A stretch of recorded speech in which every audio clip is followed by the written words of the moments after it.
Կադրերում նախկին ոստիկանապետ Վլադիմիր Գասպարյանի Սևանի առանձնատան ապօրինի շինություններն են։ Դատախազության միջնորդագրի կատարման արդյունքում այսօր ապամոնտաժվել են Վլադիմիր Գասպարյանի Գեղարքունիքի մարզի Դրախտիկ համայնքի առաջին փողոցի 97 հասցեում ապօրինի կառուցված առանձնատան պարիսպը, բետոնե հենապատերը, թեքահարթակը։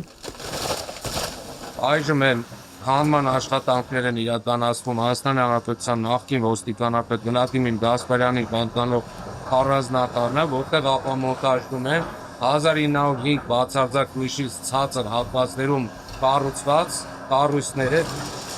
Գլխավոր դատախազությունը դեռ 2025 թվականի դեկտեմբերի 30-ին հայտարարել էր, որ մեկնարկել են Սևանա լճի ափամերձ տարածքներում բացարձակ նիշից ցածր հողամասերում ապօրինի կառուցված շենք-շինությունների ապամոնտաժման աշխատանքները, միաժամանակ տեղեկացնելով, որ ապօրինի շինությունների քանդման աշխատանքները շարունակվելու են 2026 թվականին։ Մի շարք շենքեր-շինություններ ապամոնտաժվել են, նաև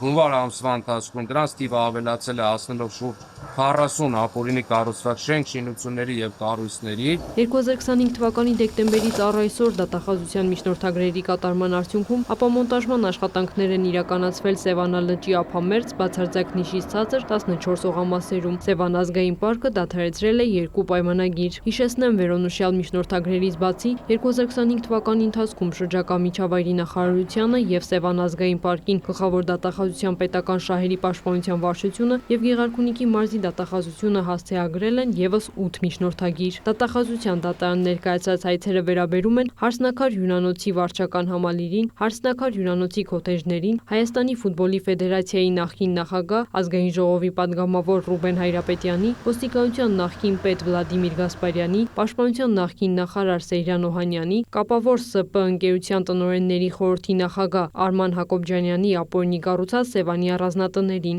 Գլխավոր դատախազության պետական շահերի պաշտպանության վարչության և Գեղարքունիքի մարզի դատախազության պետական շահերի պաշտպանության հայց հարուցելու լիազորության շրջանակներում կատարված ուսումնասիրությունների արդյունքում հանցագործության մասին հաղորդումներ են ուղարկվել նախաքննական մարմիններ, նախաձեռնվել են քրեական վարույթներ։ Քրիստինե Թորոսյան, լուրեր։